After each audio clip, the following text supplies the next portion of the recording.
करेंगे। हैं? आज यहाँ बाप है जो भूखे प्यासे अकेले रोटी बना के खा रहा है, कल तुम नहीं खाओगे। हैं?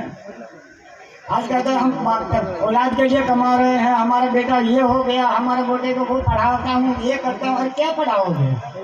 हैं? आप इंग्लिश मीडियम पढ़ा लेते हो, है वो खुद अंग्रेज बन जाएंगे, अपनी कौन सुनेगा?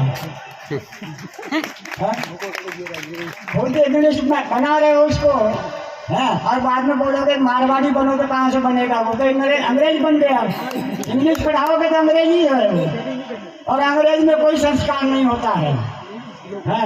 कौन माँ है, कौन बाप है, कौन भाई है, कौन कुदरत। इसलिए जो भी अगर बाहर जाओ अपने हिसाब से माता पिता के लिए कोई भी व्यवस्था करके जाओ, चाहे भाई के यहाँ करो, चाहे और कहीं के यहाँ करो।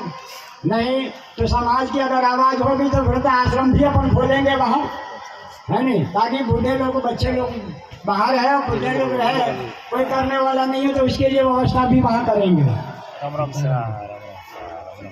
अब रह गई बात जमीन की, हाँ कम से कम 20 बीघा जमीन है, जहाँ समाज के लिए अगर समाज कहेंगे तो 4 भुजा का मंदिर बनाएंगे।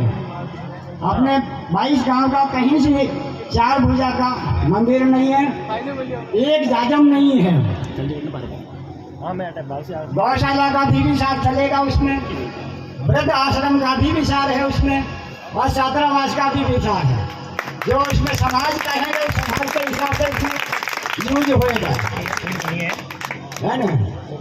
इसलिए जो भी हो अपने हिसाब से करो, और 4 बात की गांठ बांध लो कि कम से कम अपने समाज में मान और मर्यादा बनी रहे।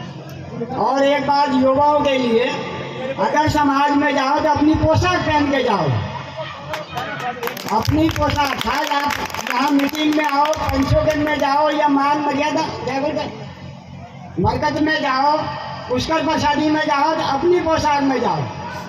अपनी पोशाक एक ऐसी चीज है कि मान और मर्यादा दोनों देती है, लेकिन दिखने में दिखता है जनवा है। उसमें पता ही नहीं चलता है कौन समाज का है, कौन आया है, कौन गया है, कौन पता ही नहीं चलता। और फिर बोलते हैं कि हम तो ये लोग रीति रिवाज चले, कहा भी रीति रिवाज।